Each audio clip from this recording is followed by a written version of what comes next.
नमस्कार। दिन भर की हर खबर से आपको करने खबरदार मैं हूं श्वेता सिंह। एक 23 साल के युवा अफसर से कैसे कश्मीर में आतंकवादियों की बुरहान ब्रिगेड डर गई, कैसे इस कश्मीर के देशभक्त बेटे की आवाज आतंकवादियों को बेचैन कर रही थी कि उसको पहले आतंकवादियों ने घर से अगवा किया फिर हत्या कर दी। आज खबरदार में हम कश्मीर के असली हीरो शहीद लेफ्टिनेंट उमर फैयाज की वीरता का विश्लेषण करेंगे, जिनकी कुलगाम में कल रात आतंकवादियों ने अगवा करके हत्या कर दी। दिसंबर में ही लेफ्टिनेंट फैयाज की पहली पोस्टिंग जम्मू के अखनूर में हुई। वो पहली बार छुट्टी लेकर अपने घर लौटे थे ताकि अपने चचेरे भाई की शादी में शामिल हो सकें, लेकिन आतंकवादियों ने देश और कश्मीर के उसके इस बेटे को छीन लिया। आतंकवादियों की कायरता भरी हरकत के बाद शर्म की बात यह है कि आतंकवादियों के हमदर्द कश्मीर के इस बेटे के जनाजे पर पत्थर चला रहे थे। अगर आतंकवादी और उनके हमदर्द ये सोचते हैं कि वो कश्मीर में देश के लिए उठी हर आवाज को इस तरह खून खराबे से खामोश कर देंगे तो वो अपनी कब्र खुद खोद रहे हैं। आज कहां है वो लोग जो कश्मीरियत, इंसानियत, जमहूरियत की बातें करते हैं? कहां है आजादी ब्रिगेड और अलगाववादियों की गीलानी गैंग?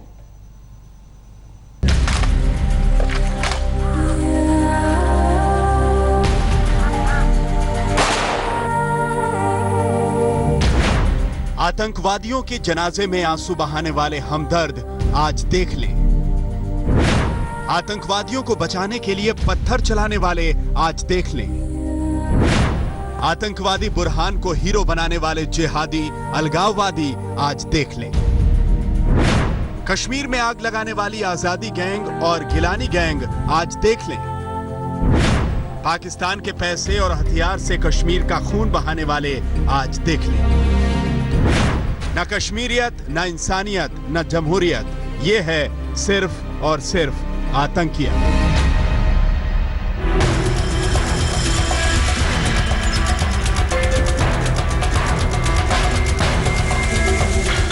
भारतीय सेना के लेफ्टिनेंट उमर फैयाज ये भी कश्मीर का ही बेटा था, लेकिन जिनकी सोच बुरहान वानी जैसे आतंकवादियों के लिए अंधी है, वो कश्मीर के असली हीरो को क्या पहचानेंगे?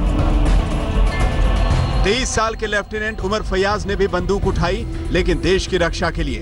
बुरहान वानी जैसे आतंकवादियों की तरह नहीं, जो पाकिस्तान के पैसे और हथियार से कश्मीर को आतंक और खून खराबे के रास्ते पर ले गए। लेकिन ये आतंकी इतने कायर हैं कि 23 साल के लेफ्टिनेंट उमर फैयाज से इनको डर लगता था। Basically this was a very dastardly and act of cowardice, जिसमें कुछ अननोन टेररिस्ट ने, जो इस इलाके में रहते हैं, इन्होंने कल रात को लेफ्टिनेंट उमर फैयाज को किडनैप किया है और बाद में उनको मार दिया गया है। शहीद लेफ्टिनेंट उमर फैयाज, तिरंगे से लिपटा पार्थिव शरीर और पूरे सैनिक सम्मान के साथ आखिरी विदाई। कश्मीर के इस सैनिक बेटे के साथ आतंकवादियों ने जो किया, उससे ज्यादा कायरता कुछ और हो नहीं सकती। सोचिए, कुलगाम के इस कश्मीरी परिवार पर क्या बीत रही होगी, जिसके 23 साल के बेटे ने सिर्फ 6 महीने पहले ही भारतीय सेना ज्वाइन की थी। पहली बार छुट्टी पर घर आया था।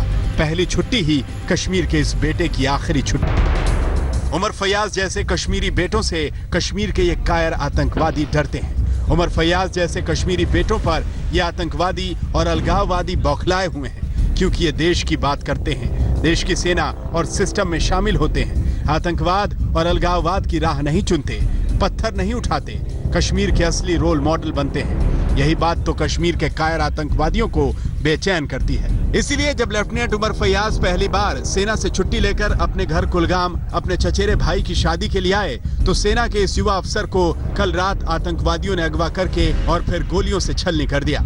कल रात 8 बजे नकाबपोश आतंकवादी लेफ्टिनेंट उमर फैयाज के घर में घुसे और उन्हें उठा ले गए। कुलगाम के हरमैन में अपने घर से 3 किलोमीटर दूर लेफ्टिनेंट उमर फैयाज का शव पाया गया। आतंकवादियों ने लेफ्टिनेंट उमर फैयाज को बिल्कुल करीब से गोली मारी। उनके सिर, पेट और सीने पर गोलियां लगी। Kashmir has lost their son, and we have lost a very budding, promising young officer. I am sure the people of Kashmir will realize this.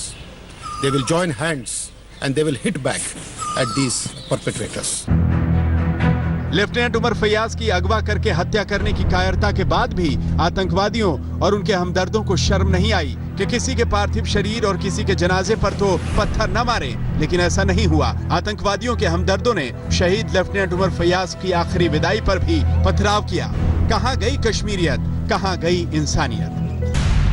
कहा तो यह भी गया कि शहीद लेफ्टिनेंट के जनाजे में पत्थरबाजी नहीं, वो तो सेना की तरफ से कोई मिसफायर हुआ था, जिस पर कुछ लोग भड़क गए थे और पथराव करने लगे। जिनको आतंकवादियों के जनाजे में आंसू बहाने की आदत हो, उन्हें देश के लिए लड़ने वाले सैनिक बेटे के लिए आखिरी सम्मान कैसे बर्दाश्त होता। इनको तो उमर फैयाज जैसे बेटे डराते हैं, इसीलिए तो कभी सैनिकों पर तो कभी जम्मू कश्मीर पुलिस के जवानों पर हमले करते हैं। अभी कुछ दिन पहले कुलगाम में ही कैश वैन को लूटने वाले आतंकवादियों के साथ एनकाउंटर में 5 जवान शहीद हो गए थे। कश्मीर के इन बेटों और कश्मीर में लेफ्टिनेंट उमर फैयाज जैसे असली हीरो की हत्या करने वाले कायर आतंकवादियों से चुन चुन कर बदला लेना होगा, चाहे वो कहीं भी छुपे क्यों ना हो। दिल्ली से गौरव सावंत के साथ अशरफ वानी, श्रीनगर, आज तक। दरअसल ऐसी कार्रवाई दिखाती है कि कश्मीर में अलगाववादी, कश्मीर के आतंकवादी छटपटा रहे हैं, क्योंकि उन्हें मालूम है बहुमत उनके साथ नहीं है, और इसीलिए इस तरीके से डराकर धमकाकर वो चाहते हैं कि जो आवाज कश्मीर के हक में है, हिंदुस्तान के हक में है, उसे डराया जाए।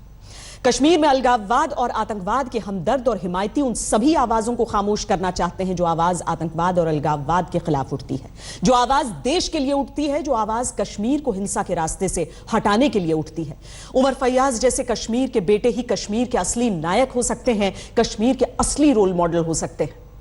शहीद लेफ्टिनेंट उमर फैयाज श्रीनगर से 60 किलोमीटर दूर कुलगाम के रहने वाले थे। 23 साल के लेफ्टिनेंट उमर ने पुणे की नेशनल डिफेंस एकेडमी और देहरादून की इंडियन मिलिट्री एकेडमी में ट्रेनिंग ली। भारतीय सेना में सिलेक्शन और ट्रेनिंग के बाद पिछले वर्ष 10 दिसंबर को लेफ्टिनेंट उमर भारतीय सेना में शामिल हुए। उनकी पहली पोस्टिंग बॉर्डर पर जम्मू के अखनूर में हुई, जहां वो 2 राजपुताना राइफल्स यूनिट में तैनात थे। पोस्टिंग के बाद उन्होंने पहली बार छुट्टी ली थी। लेफ्टिनेंट उमर 25 मई को वापस अपनी यूनिट ज्वाइन करने वाले थे। सितंबर में वो मध्य प्रदेश में इंदौर के मऊ में सेना के युवा अफसरों के लिए एक ट्रेनिंग में भी जाने वाले थे। कश्मीर के असली नायक उमर फैयाज जैसे बेटे ही हो सकते हैं, कोई बुरहान वानी जैसा आतंकवादी नहीं। आतंकी बुरहान वानी सरकारी स्कूल के हेडमास्टर का बेटा था। लेफ्टिनेंट उमर कुलगाम के किसान के बेटे थे। आतंकी बुरहान वानी और शहीद लेफ्टिनेंट उमर की उम्र में ज्यादा फर्क नहीं था, दोनों 1994 में पैदा हुए। बुरहान वानी घर से भागकर 15 साल की उम्र में आतंकवादी बन गया। लेफ्टिनेंट उमर अनंतनाग के नवोदय विद्यालय में पढ़े, भारतीय सेना के अफसर बने। बुरहान वानी पाकिस्तानी पैसों और हथियार से हिजबुल का कमांडर बनकर कश्मीर में हिंसा फैलाने के लिए आतंकियों की भर्तियां करता था। लेफ्टिनेंट उमर पढ़ाई पूरी करने के बाद सेना का अफसर बनने की तैयारी करने लगे। उन्होंने सेना का अफसर बनकर दिखाया। बुरहान वानी भारतीय सेना के आतंक विरोधी ऑपरेशन में मार गिराया गया। लेफ्टिनेंट उमर की हत्या कायरता के उसी बुरहान ब्रिगेड ने की। आतंकी बुरहान वानी के मार गिराने जाने पर कश्मीर के अलगाववादी पत्थर लेकर आ गए। यही कायर लेफ्टिनेंट उमर के जनाजे पर पत्थर चला रहे। कश्मीर में बुरहान ब्रिगेड अगर यह सोचती है कि वो लेफ्टिनेंट उमर जैसे बेटों की आवाज दबा देगी, ये बड़ी गलत फहमी है, क्योंकि लोग जानते हैं उनका नायक कौन है और वो किसके जैसा बनना चाहते हैं। कश्मीर के असली हीरो शहीद लेफ्टिनेंट उमर फैयाज हैं, जो तमाम मुश्किलों, चुनौतियों, धमकियों के बाद भी भारतीय सेना में अफसर बने। कश्मीर के असली हीरो उधमपुर के नबील अहमद वानी हैं, जो बीएसएफ के असिस्टेंट कमांडेंट एग्जाम के पिछले साल टॉपर हैं। कश्मीर के असली हीरो रुबैदा सलाम हैं, जो वर्ष 2013 में कश्मीर से आने वाली पहली महिला आईपीएस अधिकारी बनी। कश्मीर के असली हीरो परवेज रसूल हैं, जो अनंतनाग के रहने वाले हैं और इंटरनेशनल क्रिकेट में देश का प्रतिनिधित्व कर चुके हैं। कश्मीर के असली हीरो अनंतनाग के आमिर अल सफी हैं, जिन्होंने वर्ष 2015 में आईएएस के एग्जाम में देश भर में सर्वोच्च स्थान हासिल किया था। इसके अलावा 2009 में यूपीएससी के टॉपर शाह फैसल, बांदीपुरा की रहने वाली 8 साल की गोल्ड मेडलिस्ट बॉक्सर तजम्मुल इस्लाम, 16 साल की दंगल गर्ल अभिनेत्री जायरा वसीम, ये कश्मीर की पहचान है, ये कश्मीर के यूथ आइकन है। कश्मीर में बुरहान ब्रिगेड, आजादी गैंग और गिलानी गैंग, ये सब पाकिस्तान के पैसे, हथियार, आतंक, अलगाववाद और एजेंडे पर चलते हैं और किसी न किसी बहाने कश्मीर को जलाते हैं, लोगों को डराते धमकाते हैं, चुनावों में वोट न डालने के लिए कहते हैं ताकि इनका एजेंडा चलता रहे। लेकिन ऐसे लोगों और ऐसे लोगों को बढ़ावा देने वाले और कश्मीर में आतंक की सप्लाई करने वाले पाकिस्तान की साजिश कामयाब नहीं होगी।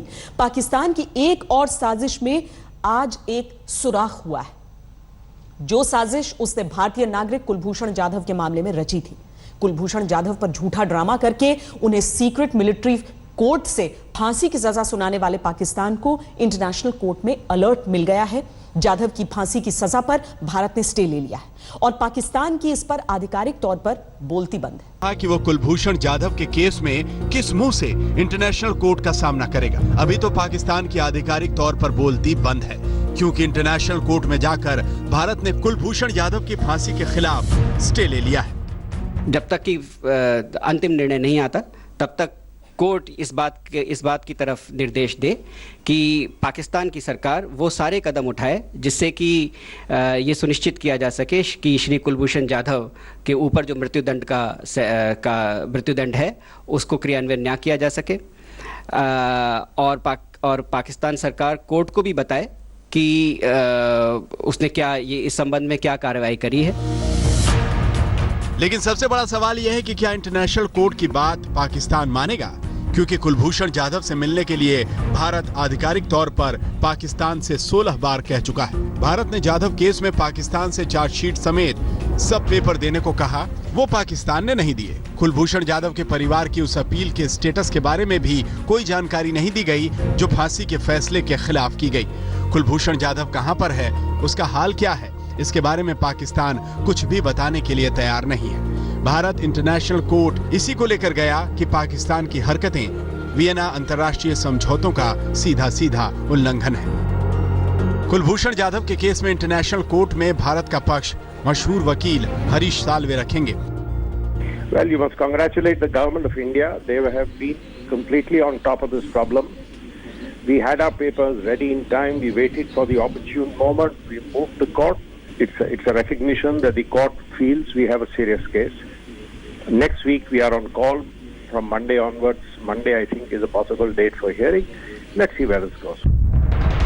इंटरनेशनल कोर्ट में भारत ने अपनी अपील में साफ कहा है कि कुलभूषण जाधव भारतीय नेवी से रिटायर होने के बाद बिजनेस के सिलसिले में ईरान में थे।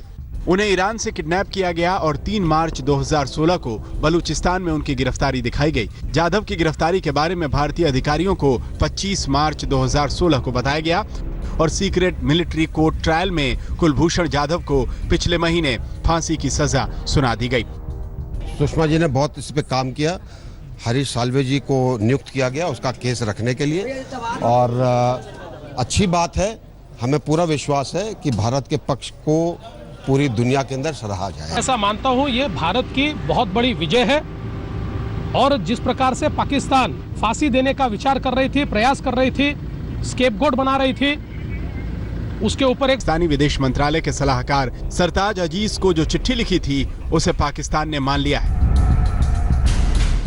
पाकिस्तान की अकड़ थोड़ी ढीली हुई है, इसका अंदाजा इसी बात से लगाया जा सकता है कि आज पाकिस्तानी प्रधानमंत्री और आर्मी चीफ के बीच मीटिंग में इस मुद्दे पर चर्चा हुई।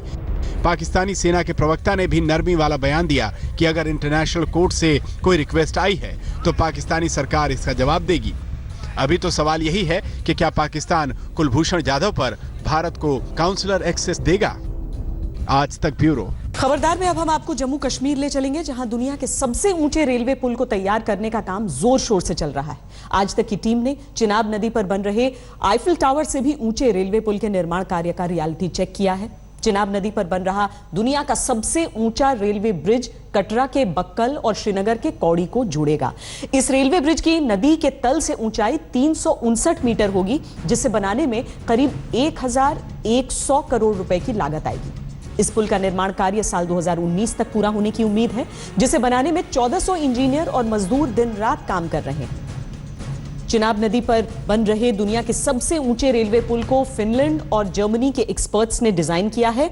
यह पुल जब तैयार होगा तो यह दुनिया का सबसे ऊंचा रेलवे ब्रिज होगा। आज तक की टीम ने जम्मू कश्मीर में चिनाब नदी पर बन रहे इस पुल के निर्माण कार्य और उससे जुड़ी चुनौतियों का रियलिटी चेक किया है।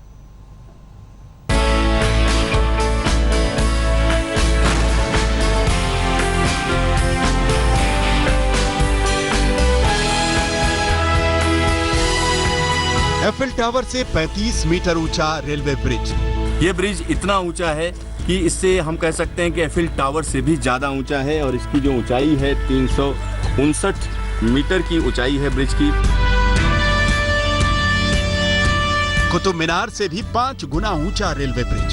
जो बड़ा ब्रिज है चेनाब का ब्रिज, उस पर काम चल रहा है और अगले 2 साल में ये उम्मीद है वो पूरा हो जाएगा।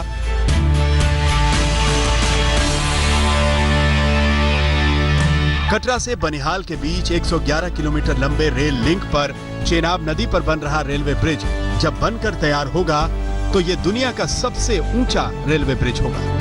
आज तक की टीम ने चेनाब पर दुनिया के सबसे ऊंचे रेलवे ब्रिज की मेकिंग का रियलिटी चेक किया है।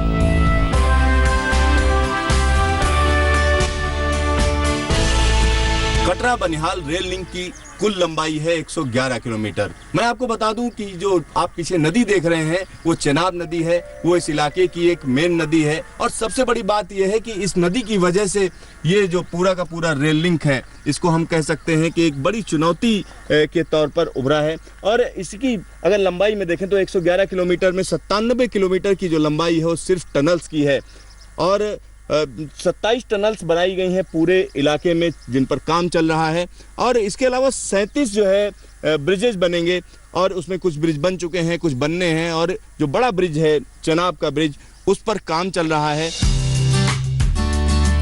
ये पुल कोंकण रेलवे की परियोजना का हिस्सा है। इस पुल का निर्माण मार्च 2019 तक पूरा कर लिए जाने का टारगेट है। ये पुल बारामूला को उधमपुर, कटरा, काजीगुंड के रास्ते जम्मू से जोड़ेगा, जिसके बाद बारामूला से जम्मू का सफर 13 घंटे से घटकर 6.5 घंटे रह जाएगा। जम्मू कश्मीर के रियासी जिले में चेनाब नदी पर दुनिया के सबसे ऊंचे रेलवे पुल का निर्माण कार्य जोर शोर से चल रहा है। कटरा बनिहाल रेल लिंक पर बनने वाला चेनाब ब्रिज काफ़ी तेज़ी से बन रहा है। यहाँ पर मैं उस जगह पर हूँ जहाँ पर ये काम हो रहा है। यहाँ पर मैं आपको दिखाना चाहूँगा कि किस तरीके की ये टेरेन है। यहाँ पर आप 2011 की ये फ़ोटो है जब ये जो सामने आपको दिख रहा है ऊपर की तरफ जो जगह दिख रही है, अगर उसको देखें तो ये 2011 में थी और उसके बाद जब इसको काट छांट दिया गया, इस पर काम हुआ तो इस तरीके की हो गई। तो यहाँ पर जो ब्रिज बनकर तैयार होगा अगर उसकी बात करें तो वो ब्रिज किस तरीके का होगा तो आप देख सकते हैं कि ये आर्क टाइप ब्रिज होगा। चेनाब पुल की ऊंचाई नदी के तल से 359 मीटर होगी। इस पुल की कुल लंबाई 1315 मीटर होगी। पुल में नदी के दोनों छोरों को स्टील के आर्क यानी अर्ध चंद्राकार आकार से जोड़ा जाएगा। पुल के निर्माण में करीब 25,000 टन स्टील का इस्तेमाल होगा। पुल की उम्र 120 साल होगी। इस पुल को बनाने में करीब 1100 करोड़ रुपए की लागत आएगी। चेनाब नदी पर बनाया जा रहा दुनिया का सबसे ऊंचा रेलवे ब्रिज लोहे के 17 खंभों पर टिका होगा। ये ब्रिज हमारा अनुमान है कि दिसंबर 18 तक ये ब्रिज कंप्लीट हो जाएगा। इसमें करीब 25,000 मेट्रिक टन स्टील लगा है और 1 लाख क्यूबिक मीटर अर्थवर्क हुआ है और इसमें 1 लाख क्यूबिक मीटर कंक्रीट का भी है और ये दुनिया का सबसे ऊंचा रेलवे का ब्रिज है। सिंगल आर्च स्पैन ब्रिज है। 467 मीटर्स इसके आर्च की विड्थ है और इसकी लंबाई जो है 1.3 मीटर्स है, 1.3 किलोमीटर्स है। चेनाब नदी पर दुनिया के सबसे ऊंचे रेलवे ब्रिज को बनाने की चुनौती भी बहुत बड़ी है, लेकिन कोंकण रेलवे के इंजीनियर हर चुनौती को स्वीकार कर रहे हैं। सबसे बड़ी समस्या तो मौसम है। हिमालयन रेंज होने के चलते यहाँ का मौसम पल भर में करवट बदल लेता है। लेकिन समस्या सिर्फ मौसम नहीं है। हिमालय की जिस रेंज में ये रेलवे ब्रिज बनाया जा रहा है वो भूकंप के खतरे के लिहाज से जोन 4 में आता है, लेकिन पुल का निर्माण जोन 5 की जरूरतों के हिसाब से किया जा रहा है। इसीलिए यह पुल रिक्टर पैमाने पर 8 तीव्रता के भूकंप के झटके को आसानी से झेल लेगा।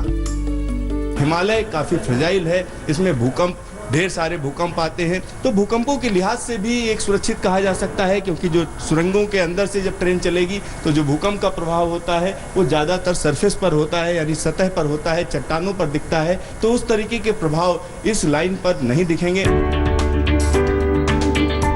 आज तक ने जब चेनाब नदी पर बन रहे दुनिया के सबसे ऊंचे पुल का जायजा लिया तो हमारे मन में इसकी सिक्योरिटी को लेकर तमाम चिंताएं थीं, लेकिन धीरे धीरे हमारी चिंताएं दूर होती गईं। 266 किलोमीटर प्रति घंटे की रफ्तार से चलने वाली हवाएं दुनिया के इस सबसे ऊंचे पुल का कुछ नहीं बिगाड़ पाएंगी। रेलवे पुल में हवा की रफ्तार को नापने के लिए सेंसर भी लगे हैं। हवा की रफ्तार 90 किलोमीटर प्रति घंटे से ज्यादा होते ही सिग्नल रेड हो जाएंगे और पुल पर रेल का आना जाना रोक दिया जाएगा। आतंकवादी गतिविधियों और तोड़फोड़ की घटनाओं से बचाने के लिए पुल को इतना ताकतवर बनाया जा रहा है कि 40 किलोग्राम विस्फोटक का धमाका भी इस पुल का बाल बांका नहीं कर पाएगा। इसमें यहाँ पर हमने हवा की जो स्पीड है, जो कि ये वैली है, गॉर्ज भी है चेनाब नदी का, कई जगह पर हवाओं के दबाव ऊपर नीचे बहुत ज़्यादा होते हैं और स्पीड जो है बहुत ज़्यादा तक हो सकती है विंड की। तो हमने इस तरह इसको डिज़ाइन किया है कि ये 266 किलोमीटर प्रति घंटा की हवा की रफ्तार को भी बहुत भली भांति सहन कर सकता है और ब्रिज को क्षति नहीं होगी। और इसके साथ साथ चूंकि हमको रेलवे का सेफ ऑपरेशन करना है, रेलवे इस पे 90 किलोमीटर प्रति घंटा की अधिकतम स्पीड से ही हम अलाउ करेंगे। ये हमें इसमें ब्रिज के हिसाब से बनाया गया है।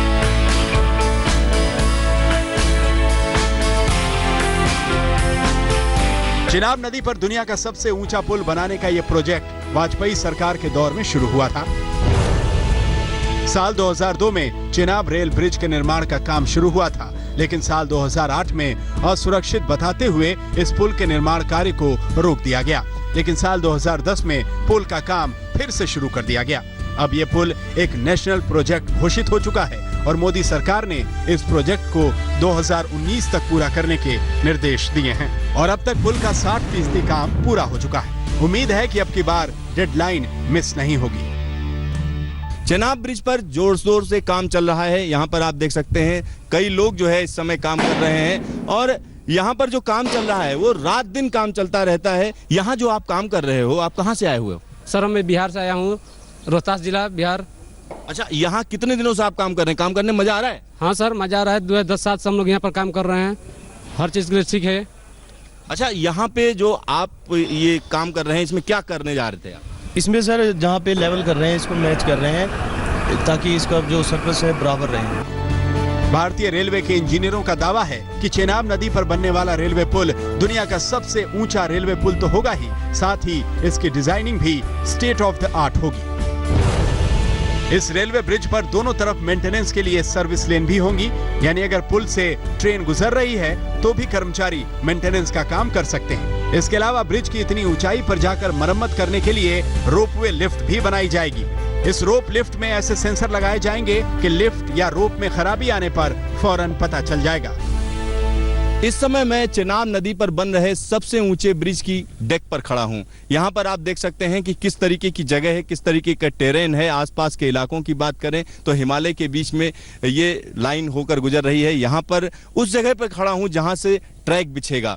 अगर 2019 मार्च की बात करें तो ये टारगेट रखा गया है कि इस पुल को कंप्लीट कर लिया जाए, पूरा कर लिया जाए और उस टारगेट से पहले ही इस पुल को पूरा करने की कोशिश रेलवे कर रहा है। तमाम तरीके के इंजीनियर्स और विशेषज्ञ यहाँ पर रात दिन जुटकर काम कर रहे हैं। कैमरामैन प्रदीप गुप्ता के साथ सिद्धार्थ, चेनाब ब्रिज, आज तक। अभी आपने चेनाब नदी पर बन रहे दुनिया के सबसे ऊंचे रेलवे ब्रिज के निर्माण कार्य की रियलिटी रिपोर्ट देखी।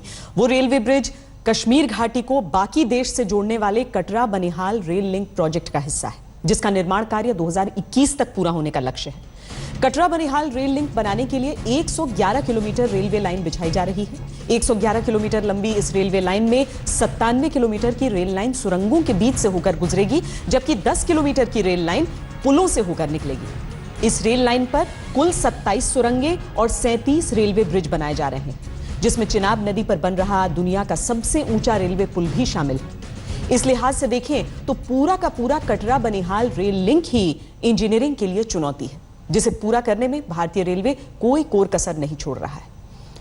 भारतीय रेलवे ने तय किया है कि चिनाब नदी पर रेलवे ब्रिज के आसपास के इलाके को टूरिस्ट स्पॉट के तौर पर विकसित किया जाएगा। कोंकण रेल निगम लिमिटेड के मैनेजिंग डायरेक्टर संजय गुप्ता ने आज तक को बताया है कि पुल के पास एक ऐसा प्लेटफॉर्म बनाया जाएगा जहां से टूरिस्ट दुनिया के सबसे ऊंचे रेलवे ब्रिज को देख सकेंगे। इस ब्रिज को देखने आने वाले लोगों के लिए एक बंजी जंपिंग प्लेटफॉर्म का भी निर्माण किया जाएगा। रेलवे ब्रिज के पास ही चिनाब नदी में वाटर स्पोर्ट्स सुविधाओं को विकसित करने की भी योजना है। इसके अलावा चिनाब नदी पर सबसे ऊंचे रेलवे ब्रिज के आसपास ही ऐसे रिजॉर्ट बनाए जाएंगे जहां से पर्यटक इस रेलवे ब्रिज के मनमोहक दृश्यों का लुत्फ उठा पाएंगे। अगर यह कहा जाए कि चिनाब नदी पर बन रहा दुनिया का सबसे ऊंचा railway bridge Katra Banihal rail link में उस नगीने की तरह होगा जो पूरी दुनिया में भारत का नाम रोशन करेगा, तो गलत नहीं होगा, जिसकी एक झलक आज हमने आपको दिखाई है। चिनाब नदी पर बनने वाला रेलवे पुल 2019 में जब बनकर तैयार होगा तो सबसे ऊंचे रेलवे ब्रिज बनाने में माहिर चीन से यह खिताब छिन जाएगा। आपको जानकर हैरानी होगी, लेकिन अभी तक दुनिया के 15 सबसे ऊंचे रेलवे ब्रिज अकेले चीन में है।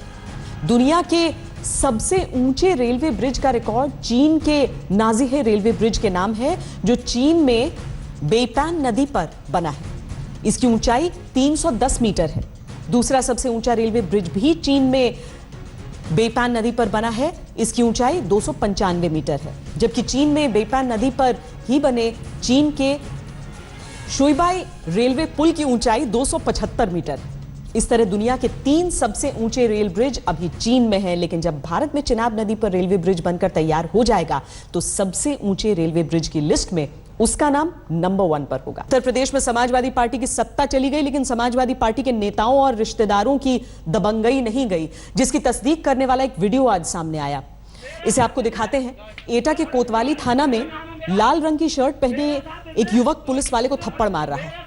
वो यूपी विधान परिषद के सभापति रमेश यादव का भतीजा है और उसका थप्पड़ खाने वाले दारोगा जितेंद्र सिंह है। मोहित नाम के इस लड़के को पुलिस अस्पताल स्टाफ से मारपीट करने के आरोप में पकड़कर थाने लाई तो उसने खुद को रमेश यादव का भतीजा बताते हुए छोड़ने का दबाव बनाया। जब दारोगा जितेंद्र यादव उसे हवालात के अंदर ले जा रहे थे तो मोहित ने उन्हें थप्पड़ मार दिया। पुलिस वालों ने उसे पकड़ा तो वो आरोपी युवक ने दूसरे पुलिस वाले का गिरबां पकड़ लिया। ये पूरी घटना कैमरे में रिकॉर्ड हुई है। पुलिस ने गैंगस्टर एक्ट के तहत मामला दर्ज कर आरोपी को गिरफ्तार कर लिया है। ये घटना बताती है कि जब सत्ता नहीं है तो समाजवादी पार्टी के नेताओं और उनके रिश्तेदारों की दबंगई का ये हाल है। सोचिए जब सत्ता में थे तब इनकी दबंगई कौन से आसमान पर रहती होगी। खबरदार में आज के लिए इतना ही। देश और दुनिया की बाकी खबरों के लिए आप देखते रहिए आज तक।